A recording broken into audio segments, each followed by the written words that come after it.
ግድሜ ርዕስ ግዕዝ አንማርም አያሳዝንም ወይ? በግዕዝ ስም ቅምጥቃት ግልጽ ማሳያ ነው ይህ የእናንተ ውድቀት። ለካ ተረት እንጂ የላችሁም እውቀት። ያለ ብዙ ዘመን ሀገር የዘረፈው እንደ አየር ላይ ፊኛ ከላይ የገዘፈው እጅግ እልፍ ተረት ለትውልድ የዛገው አሁን በዚህ ዘመን ዘግቶ ወር ደረፈው።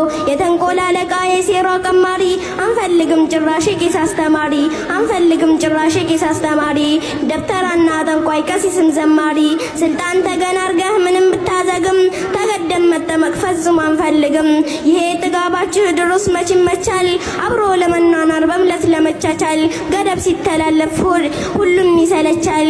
ለሆዳቸው ሲሉ ስላገኘው ጥቅም በመከራ መዓት በበደል ጥርቅፍ ግፍ በየዘመኑ ቢወሰንብንም የአገር ፍቅር ይዞን ችሎናል ሁሉንም።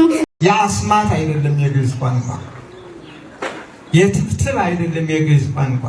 ደግሞ በህፃናት አድረው የሚናገሩት ነው በጣም የሚያሳዝነው። ተናጋሪዎቹ ሌሎች ናቸው። ምንም የማያውቁ ህፃናትን አነብናቢዎች አድርገው ወደ መድረክ ብድግ ያደርጓቸዋል።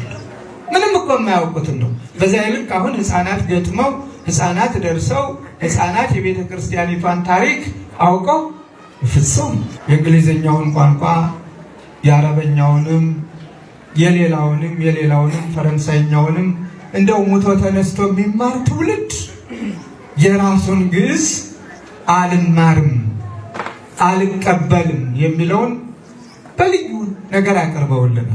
ይህ አለመታደል ነው። በመሰረቱ ቋንቋ ድንበር የለውም። ቋንቋ ለአንድ ሃይማኖት ብቻ ሰጥተን የምንተወው አይደለም። ሰላም ተነስጥልን ውድ የቻናላችን ቤተሰቦች በያላችሁበት ሰላማችሁ ይብዛልን። ተስፋ ወርቅ ሉል ሰገድ ነኝ። ዛሬ ደግሞ ከእናንተ ጋር በአንድ ርዕሰ ጉዳይ ላይ ለማውራት መጥቻለሁ። የግዕዝ ቋንቋን በተመለከተ ከሰሞኑ እየተሰሙ ያሉ አንዳንድ ጉዳዮች አሉ። በተወሰነ መንገድ የራሴን ሀሳቦች የማካፍላችሁ ይሆናል። ለቻናሉ አዲስ ከሆናችሁ ሰብስክራይብ በማድረግና የደወል ምልክቷን በመጫን ቤተሰብ ሁኑ። ቪዲዮን ደግሞ ላይክ እያደረጋችሁ እንድትጀምሩ በአክብሮት እጋብዛለሁ። እንግዲህ ከሰሞኑ በአማራ ክልል የሚኖሩ የተወሰኑ ሙስሊሞች ግዕዝን አንማርም በሚል የተቃውሞ ድምፅ እያሰሙ ነው የሚገኙት። በተለይም ደግሞ የግዕዝ ቋንቋን በትምህርት ቤት ደረጃ ሊሰጥ መሆኑን ተከትሎ ነው እንደዚህ አይነት ተቃውሞዎች የተበራከቱ ያሉት። እንደውም አንድ ቪዲዮም ስመለከት ነበረና አንዲት ትንሽዬ ልጅ ግዕዝ አንማርም በሚል ግጥም ስታነብም ጭምር እንደነበረ ተስተውሏል። ነገሮቹ በተለይም ደግሞ የግዕዝ ቋንቋን እንዴት ባለ መንገድ ነው ተከትለው ሊሄዱ የሚችሉት የሚለውን በተወሰነ መንገድ ማንሳት ያስፈልጋል። ያው ቋንቋ እንደ ቋንቋነቱ መግባቢያ ነው። ስለዚህ ሰዎች በቋንቋ ሊግባቡ ይችላሉ። ቋንቋን ተንተርሰው ደግሞ ሀሳቦቻቸውን ይለዋወጣሉ። ከዛ ባለፈ ግን ቋንቋን ደግሞ የመማርም ያለመማርም መብታቸው ደግሞ እንደተጠበቀ ነው።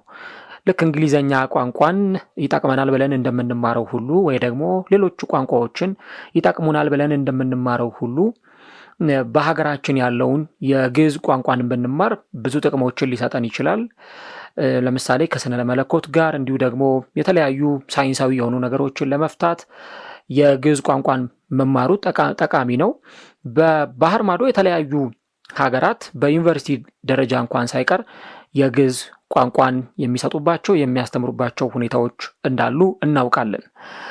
ምክንያቱም እዚህ ሀገር ያሉ የብራና መጽሐፍቶችን በየገዳማቱ ያሉ የብራና መጽሐፍቶችን ወስደው ጠልቅ የሆኑ ምርምሮችን ለመፍታት እንዲጠቅማቸው የግዕዝ ቋንቋን በተለያዩ ሀገራት በትምህርት በከፍተኛ ደረጃ የሚሰጡባቸው ሁኔታዎች አሉ። ነገር ግን ደግሞ ይህ በእንዲህ እንዳለ ቋንቋን መማር ወይም አለመማር ደግሞ ለሃይማኖት ክፍፍል በር የሚከፍት መሆን የለበትም። ስለዚህ ግዕዝ ቋንቋ አይጠቅመንም፣ ግዕዝ ቋንቋን ብንማር ምንም የሚሰጠን ጥቅም የለም የሚሉ ሀሳቦች ከመጡ ያንን ሀሳብ በትክክል የመግለጽ መብታቸውም የማንም ሰው መብትም የተጠበቀ ነው ማለት ነው። በእስልምናው እምነት ላይ ብቻም ያሉ ሰዎችም ብቻም አይደሉም፣ በክርስትናው እምነት ላይም ያሉ ሰዎች በተለይ በዋነኝነት ያው የግዕዝ ቋንቋን የምትጠቀመው የኢትዮጵያ ኦርቶዶክስ ተዋሕዶ ቤተክርስቲያን ናት። ስለዚህ የኢትዮጵያ ኦርቶዶክስ ተዋሕዶ ቤተክርስቲያን አማኞችም ሆነው የግዕዝ ቋንቋን ያልተማሩ ሰዎች አሉ። እንዲሁም ደግሞ የግዕዝ ቋንቋን ቀርበው ትምህርት ያልወሰዱም ሰዎች አሉ። ስለዚህ ቋንቋው የአንድ ሃይማኖት ወይም ደግሞ የአንድ ሃይማኖት ተቋም ብቻም ሳይሆን አጠቃላይ ቋንቋ እንደ ቋንቋነቱ ለመግባቢያነት ያገለግላል። ከዛ ደግሞ ቅድም እንዳልኩት የተለያዩ የምርምር የሳይንስ ነገሮችን ለማወቅና የበለጠ ለመረዳት ፈርዘር ጠለቅ ያሉ ነገሮችን ለማወቅና ለመረዳትም ጭምር የግዕዝ ቋንቋ አስፈላጊ ነው። ግን ደግሞ የግዕዝ ቋንቋ አይጠቅመኝም ብሎ የሚል ሰው ደግሞ ካለ ሀሳቡን በጥሩ መንገድ ሊገልጽ ይችላል። ግን ደግሞ የነዚህ የሚታዩት ነገሮች ቅድም ያልኳችሁም ቪዲዮም ሳይቀር በእርግጥ እዛ ቪዲዮ ላይ እንደተመለከት ነው እናንተም እንደተመለከታችሁት ግጥሙ የዚች ታዳጊ ልጅ ነው ብዬ አላምንም። በሌላ ሰው ተጽፎ የተሰጣት ግጥም ነው የሚሆነው። ግን ደግሞ እዛ ግጥም ላይ የተንጸባረቁት ሀሳቦች ይሄ ከግዕዝ ቋንቋነት የግዕዝ ቋንቋን ከመማር ወይም ካለመማር ጋር ተያይዞ የሚመጡ መነሻቸው እንደዛ ቢሆንም ከዛ በኋላ ግን ወደ ሃይማኖት ጠብና ወደ ሃይማኖት ንትርክ ደግሞ የሚያመሩ ነገሮች እንዳሉ በዚህ መረዳት ይቻላል። ግጥሙንም እሷ እንዳልጻፈችው በደንብ መረዳት ይቻላል። እና የግዕዝ ቋንቋን አንማርም ከሚሉ ነገሮች ጋር ተያይዞ ብዙ አይነት ቅሬታዎች ናቸው እየቀረቡ የሚገኙት። ቅድም እንዳልኩት ማንኛውንም ቋንቋ መማር ይጠቅማል እንጂ የሚጎዳ ነገር የለውም። ለምሳሌ አረበኛ ቋንቋን መማር በአረበኛ መግባባት ከሚችሉ ሰዎች ጋር ኮሚኒኬት ለማድረግ ለመግባባት በጣም ጠቃሚ ነው። በየአረብ ሀገሩ ያሉ እህት ወንድሞቻችን ከአሰሪዎቻቸው ጋር ከቀጣሪዎቻቸው ጋር እንዲሁም ከተቀረው ማህበረሰብም ጋር ጭምር የሚግባቡት በአረበኛ ቋንቋ ጭምር ነው። ስለዚህ እዛ ሆነው ቋንቋውን ይማሩታል። ነገር ግን ቋንቋውን ሲማሩት ለምሳሌ ቁርአን የተጻፈው በአረበኛ ቋንቋ ስለሆነ አረበኛ ቋንቋ የእስልምና ነው ብቻ የሚል አይነት ዴስቲኔሽን ወይም ደግሞ መዳረሻ አይኖርም። ስለዚህ የአረበኛ ቋንቋን የሙስሊም እምነት ተከታዮችም የእስልምና እምነት ተከታዮችም ይማሩታል። የኦርቶዶክስ ተዋህዶ እምነት ተከታዮችም የፕሮቴስታንት እምነት ተከታዮችም የካቶሊክ እምነት ተከታዮችም ሊማሩት ይችላሉ። ምንም አይነት ልዩነት የለውም። ስለዚህ አንዱ ደግሞ በተለያዩ ሃይማኖቶች ላይ ያሉ ሰዎች ኢቭን ብዙ አይነት ቋንቋዎችን ሼር ቢደራረጉ ምንም አይነት ክፋትም መጥፎነትም የለውም። በተለያዩ የአረብ ሀገራት ለምሳሌ ቤተክርስቲያኖች አሉ። በነዛ አብያተ ክርስቲያናት ውስጥ የሚቀደሰው የሚዘመረው ለአምላክ ምስጋና የሚቀርበው በአረበኛ ቋንቋ ነው። ወደ ግብጽ ብትሄዱ አረበኛ ቋንቋ በደንብ ተግባራዊ ይደረጋል። በተለይም ደግሞ በግብጽ የኦርቶዶክስ ተዋህዶ ቤተክርስቲያኖች ውስጥ ማለት ነው። ስለዚህ ቋንቋን እንደ ቋንቋነቱ ብቻ መውሰድ ወይም ደግሞ ቋንቋን እንደ ቋንቋነቱ ብቻ መረዳት አስፈላጊ ነገር ነው የሚል እምነት ነው ያለኝ እና ቅድም እንዳልኩት ደግሞ ቋንቋዎችን ለመማር ምንም ብማርም ምንም የሚጠቅመኝ ነገር የለም ብሎ የሚያስብ ሰው ካለ ያንን ነገር በቋንቋነቱ ብቻ ተረድቶ ሀሳቦችን ማንሳት የተሻለ ነገር ነው ብዬ አምናለሁ። ከዛ በተጨማሪ ባሉ ነገሮች ላይ ግን ልክ እንደዚህ አይነት ይሄ የሃይማኖት ጠብ ለመፍጠር ወይ ደግሞ የሃይማኖት ጠብ ለማስነሳት የሚደረጉ አይነት ጥረቶች ምናልባትም ደግሞ ኢትዮጵያን እንደ ሀገር እኛንም ደግሞ እንደ አንድ ሕዝብ ዋጋ የሚያስከፍሉ ናቸው የሚሆኑት። ስለዚህ ይህንን ነገር ልክ እንደ ቋንቋነቱ ብቻ መረዳት ቋንቋውን የሚማሩ ሲባሉ ከምን አንግል ነው እንደዚህ አይነት ሀሳቦች የተነሱት የሚሉ ነገሮችን ማንሳት በጣም አስፈላጊ ነው። በባለፈው ዶክተር በድሉ ዋቅጅራ የግዕዝ ቋንቋ የሞተ ቋንቋ ነው የሚል ሀሳብ ሲያነሱ ነበረ። በእርግጥ የግዕዝ ቋንቋ አልሞተም፣ አለ። በኢትዮጵያ ኦርቶዶክስ ተዋህዶ ቤተክርስቲያን ውስጥ ለአገልግሎት የሚውል ቋንቋ ነው። ስለዚህ ለአምላክ ስብሐት፣ ምስጋና፣ ማህሌት፣ ቅዳሴ፣ ዝማሬ የሚቀርብበት ቋንቋ እስከሆነ ድረስ የግዕዝ ቋንቋ ሞቷል ለማለት አይቻልም።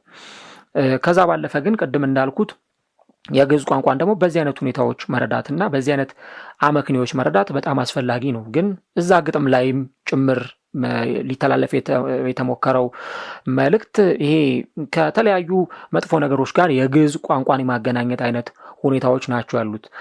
ማንኛውም አይነት መጥፎ ነገሮች ጥንቆላም በሉት ምንም በሉት በብዙ አይነት በዓለማችን ቋንቋም ሊደረግ ይችላል። ስለዚህ የግዕዝ ቋንቋ ልክ ከእንደዚህ አይነት ነገር ጋር በማገናኘት የሃይማኖት መከፋፈሎችን ይሄ በሃይማኖቶች መካከል በተለያዩ ሃይማኖቶች መካከል በክርስትናና በእስልምና እምነቶች መካከል ትልቅ የሃይማኖት ግጭት ጦርነት ለማስነሳት የሚደረጉ አይነት ጥረቶች ናቸውና እንደዚህ አይነት ነገሮች በፍጹም ሊታረሙ የሚገባቸውና መስመር ሊይዙ የሚገባቸውም ነገሮች ናቸው። አሊያ ይህ የማይሆን ከሆነ እንደ ሀገር ኢትዮጵያን ዋጋ የሚያስከፍሉ ሃይማኖቶችንም ደግሞ ግጭቶች ውስጥ የሚያስገቡ ነገሮች ስለሆኑ በትክክል ጥንቃቄ ሊደረግባቸው የሚገቡ ነገሮች ናቸው። መብትን እንደ መብት በጥያቄነት ማንሳት፣ ለዛ ደግሞ ተገቢውን የሆነ ምላሽ ለማግኘት ጥያቄዎችን መጠየቅ አንድ መልካምና በጎ የሚባል ነገር ነው። ከዛ ውጭ ግን ባሉት ነገሮች ላይ ይሄ ነገሮችን ሁልጊዜ በዚህ ሀገር በተለይም ደግሞ አንዳንድ ነገሮችን ከሃይማኖት ጋር ለማገናኘት አንዳንድ ነገሮችን ከብሔር ጋር ወይ ከሆኑ ነገሮች ጋር ለማገናኘት የሚደረጉ ጥረቶች አሉ። እነዛን ዋጋ የሚያስከፍሉ ናቸው። ስለዚህ አንድ ነገርን ይሄ ከሃይማኖት ጋር ከማገናኘት ይልቅ ወይ ደግሞ ከሆነ ነገር ጋር ከማገናኘት ይልቅ ነገሩን እንደ ነገርነቱ ብቻ መቀበል ሁላችንም የምንለማመደው ነገር ቢሆን በጣም መልካም ነገር ነው የሚል እምነት ነው ያለኝ። ስለዚህ ቋንቋ የትኛውም ዓለም ቋንቋ እንግሊዘኛ ቋንቋን እኮ እንማራለን አይደለ? ይጠቅመናል ብለን ፖርቹጊዝን ኦር ደግሞ ሌላውን ቋንቋ ይጠቅመናል ብለን የተለያዩ የቋንቋ ተቋማት አሉ። እነዛን ቋንቋዎች ያስተምራሉ። ያን ቋንቋ ልማረው ይጠቅመኛል የሚል ሰው ካለ ገብቶ በየተቋማቱ ሊማር ይችላል። ግዕዝንም እኮ የኢትዮጵያ ኦርቶዶክስ ተዋሕዶ ቤተክርስቲያን ታስተምራለች። በሊቃውንቶች በተለያዩ በአባቶች ትምህርቶች ይሰጣሉ። መማር የሚፈልግ ይማራል። ግን ደግሞ የኢትዮጵያ ኦርቶዶክስ ተዋሕዶ ሃይማኖት ተከታይ ሆኖ ግዕዝን ያልተማረ ደግሞ ሰው ይኖራል እና ያ ከፍላጎት ጋር የተያያዘ ነገር ስለሆነ እንደ ግዴታም የሚታይ አይደለም። ግን እንደዚህ አይነት ነገሮችን ደግሞ ከሆኑ ነገሮች ጋር ማላተም ወይ ደግሞ ማጣበቅ ዋጋ የሚያስከፍሉ ነገሮች ስለሆኑ በእነዚህ ጉዳዮች ላይ ጥንቃቄ ማድረግ ያስፈልጋል የሚለውን ነጥብ ለማንሳት ያክል ነው። እናንተም እስቲ በዚህ ጉዳይ ላይ የተሰማችሁን ሀሳቦች ልታጋሩን ትችላላችሁ። ምናልባት ከሰሞኑ የተነሱ ያሉትን ሀሳቦች ቪዲዮዎቹንም እየተመለከታችሁ ያላችሁ ትኖራላችሁና በዚህ ጉዳይ ላይ እስቲ በትክክል ያላችሁ ሀሳብ ምንድን ነው የሚለውን ሀሳባችሁን ልታካፍሉን ትችላላችሁ። በእኛ በኩል ግን ይህን ነጥብ አንስተናል። ቪዲዮን ከወደዳችሁት ላይክ ማድረጋችሁን አትርሱ። በሌላ ፕሮግራም እንገናኛለን። መልካም ጊዜ ይሁንላችሁ።